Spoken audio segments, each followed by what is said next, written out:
کیا ہے جہاں تک اور پروسیجر کیا ہے.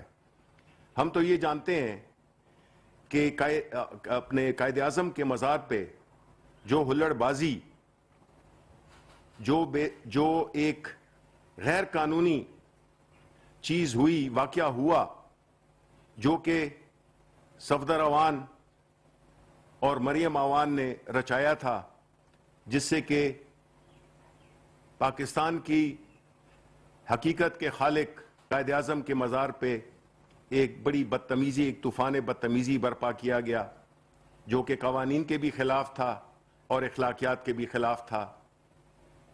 اس جرم کو چھپانے کے لیے انہوں نے ایک نیا ناٹک رچایا، اور جو ویڈیو فوٹیجز ملتی ہیں جس میں کہ صفدر عوان بڑے آرام سے پولیس کی گاڑی میں بیٹھ رہے ہیں اور ایک دو نعرے بھی انہوں نے بلند کیے، اس بات کا ثبوت ہے کہ نہ تو کوئی زبردستی ہوئی، نہ کوئی کھینچا تانی ہوئی، اور اگر ہوئی بھی، جو کہ نہیں ہوئی ہے، تو اس کا ذمہ دار کون ہے؟ سندھ میں کس کی حکومت ہے؟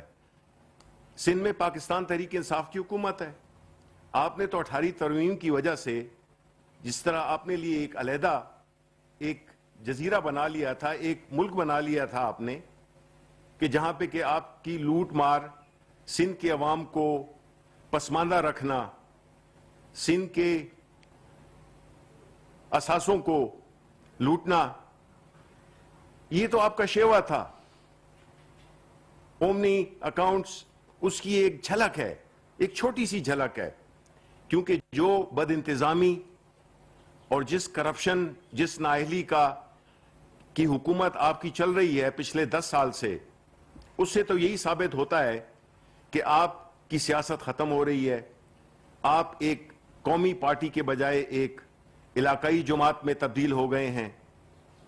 اور ساتھ میں یہ جھوٹ بولنا کہ بلاول نے پرائم منسٹر سے رابطہ نہ ہونے کی وجہ سے پھر چیف آف آرمی سٹاف کو کیا فون.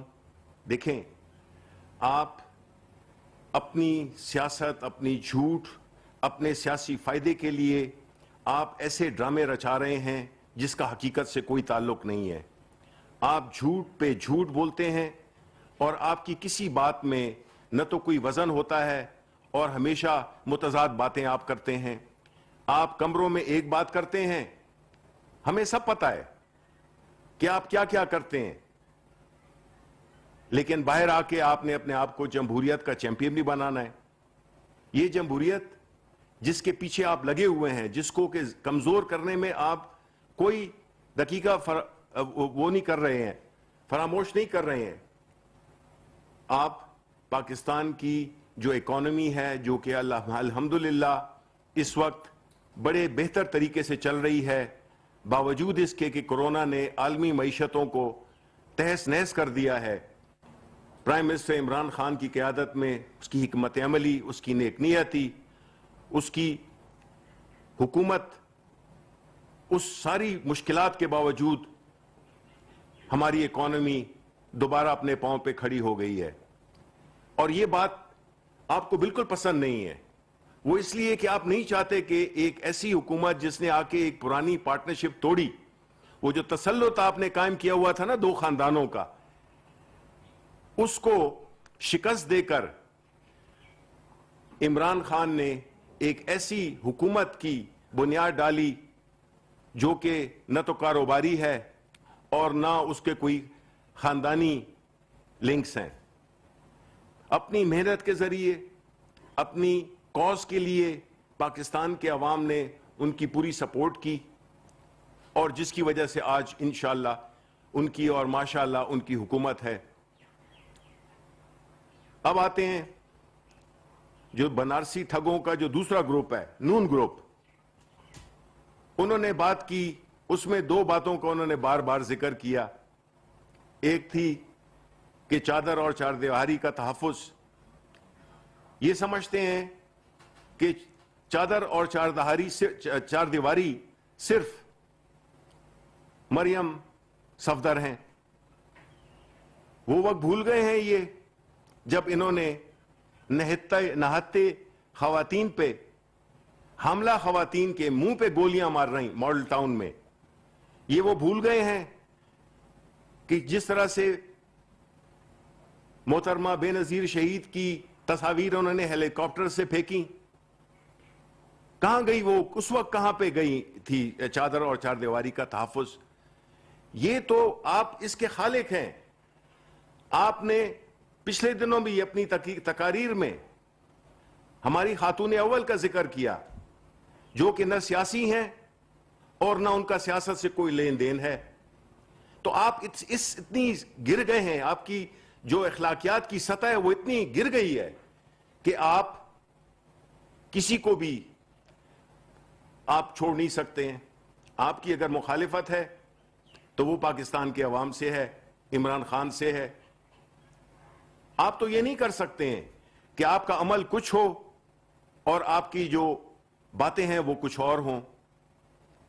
یہ وہ وقت ہے جس میں کہ پاکستان کو ایک ایسا ماحول چاہیے جس میں کہ کاروبار چلیں.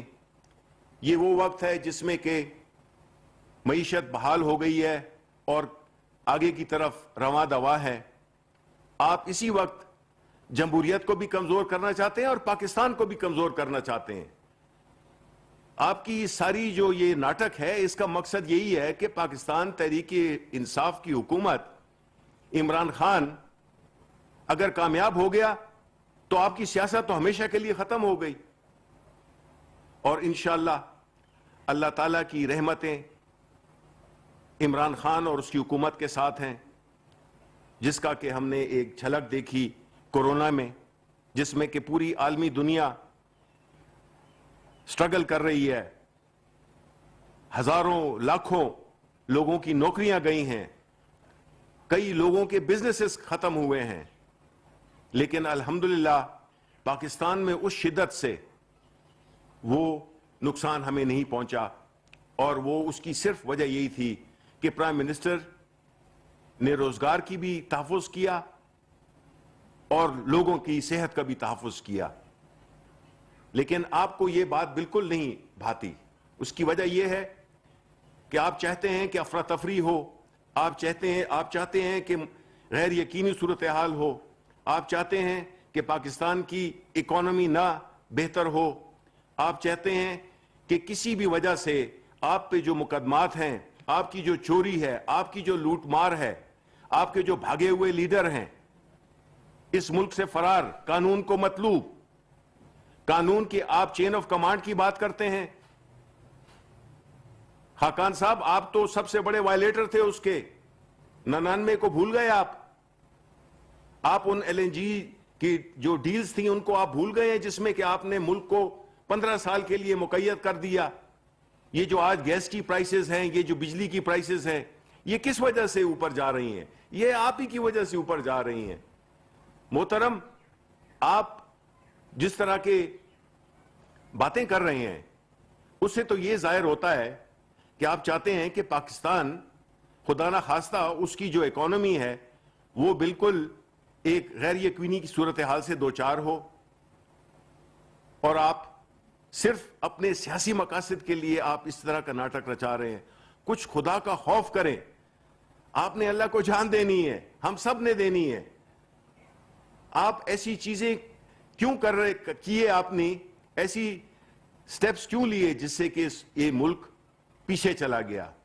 لیکن عوام آپ کو اس بات کی بالکل اجازت نہیں دے گی کہ آپ جو یہ سیاسی ناٹک کھیل رہے ہیں، یہ جو آپ نے بنارسی ٹھگوں کا ایک ٹولہ اکٹھا کیا ہوا ہے، اس سے آپ قوم کو گمراہ کر دیں گے.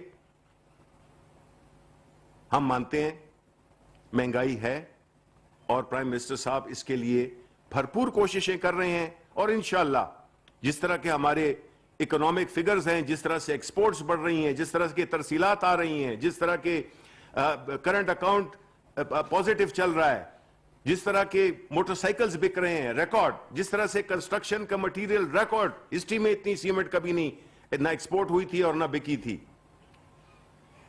ہاؤسنگ سیکٹر چل پڑا ہے. یہ سارے اکانومی کے ایسے نقطے ہیں جس میں کہ ہم نے ایک بڑی مثبت تبدیلی دیکھی ہے. آپ چاہتے ہیں کہ یہ سارے جو فوائد ہم نے بڑی محنت سے اللہ تعالیٰ کی مہربانی سے اپنی حکومت کی اچھی حکمت عملی سے جو چیز شروع ہوئی ہے، آپ لوگوں کے روزگار کے پیچھے ہیں. آپ چاہتے ہیں کہ یہ افراتفری ہو اور لوگوں کو اپنا روزگار نہ ملے، ملک کی اکانومی پھر اسی نہج پہ چلی جائے جس طرح کہ آپ اس کو ایک مصنوعی طریقے سے آپ نے چیزوں کو قالین کے نیچے دبا کے رکھا ہوا تھا. ہم نے تو جو کیا، ہم نے تو چیزوں کو ٹیبل پہ لائے، عوام کے سامنے لائے کہ یہ اس ملک کے مسائل ہیں، چاہے وہ بجلی کے ہوں، چاہے وہ گیس کے ہوں، چاہے وہ مہنگائی کے ہوں، چاہے وہ ان اداروں کے ہوں جو کہ آپ نے جن کو کہ تباہ و برباد کر دیا.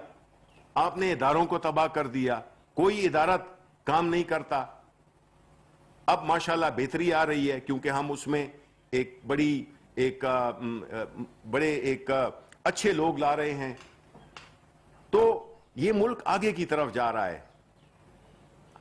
آپ جو ہے تو اس کو پیچھے لے جا نہیں سکتے. میں امید یہی کرتا ہوں کہ آپ کو کچھ عقل آئے گی، آپ جھوٹ کا سہارا نہیں لیں گے، آپ باتوں کو توڑ مروڑ کر پیش نہیں کریں گے، آپ عوام کے سامنے سچ بولیں گے، جو کہ آپ کے لیے ناممکن بات ہے. میں مانتا ہوں آپ نے کبھی یہ کام کیا ہی نہیں ہے. آپ کی تو سیاست بھی منافقت پر تھی، آپ کی تو سیاست بھی جھوٹ پر تھی، آپ کی تو سیاست بھی چوری چکاری پہ تھی. تو یہ توقع کرنا آپ سے کہ آپ بدل جائیں گے عمر کے اس حصے میں تو ناممکن لگتا ہے. لیکن پھر بھی کوشش کریں، اللہ تعالیٰ توبہ قبول کرتا ہے ہر وقت. اور آپ پاکستان کے عوام سے بھی کسی ایک جلسے میں آپ ان سے معافی مانگ لیں کہ جو کچھ آپ نے ان کے ساتھ کیا ہے، جس طرح سے آپ نے بے دردی سے ان کے خون کو چوسا ہے، جس طرح سے آپ نے اداروں کو تباہ کیا ہے، جس طرح کہ آپ ابھی اس موقع پر آپ اداروں میں ٹکراؤ لانے کی ناکام کوشش کر رہے ہیں، تو مجھے امید ہے کہ آپ کی کچھ آخرت میں شاید بچت ہو جائے. مشکل ہے لیکن کوشش ضرور کرنی چاہیے. شکریہ. جی میں بہت مختصراً جو اس وقت شبلی صاحب نے فرمایا ہے بنارسی ٹھگوں کے بارے میں تو ان کو جھوٹوں کا آئی جی کہتا ہوں. ان جھوٹوں کے آئی جیز نے جو آج بھی پریس ٹاک کی اور اس کے تھرو قوم کو گمراہ کرنے کی کوشش کی، تو اس میں کچھ حقائق اور کچھ فیکٹس ٹائم لائن کے ساتھ آپ کے سامنے رکھنا چاہتا ہوں، جس سے یہ پتہ چلے گا کہ معاملہ ہوا کیا، معاملے کے اندر ہاتھ کس کا تھا اور اس کا فائدہ کس کو حاصل ہوا. کیونکہ کسی بھی جرم کا سراغ لگانے کے لیے سب سے پہلا ایک فنڈامنٹل پرنسپل ہوتا ہے کہ اس سے دیکھا جائے کہ اس کی فائدہ کس نے حاصل کیا. تو اس وقت جو فائدہ حاصل کرنے کی کوششوں میں مصروف ہیں، آپ کو واضح ہو جائے گا کہ یہ سارا معاملہ ہے کیا، یہ سارا کھیل کھیلا کیا جا رہا ہے. آج سے کچھ دن پہلے کراچی میں مزار قائد کے اوپر ایک ہلڑ بازی ہوئی، ایک عجیب و غریب قسم کا وہاں نعرے بازی ہوئی، ماحول بنایا گیا. یہ میں بالکل اسلام آباد میں وفاقی وزیر اطلاع شبلی فراز اور شہزاد اکبر میڈیا سے گفتگو کریں.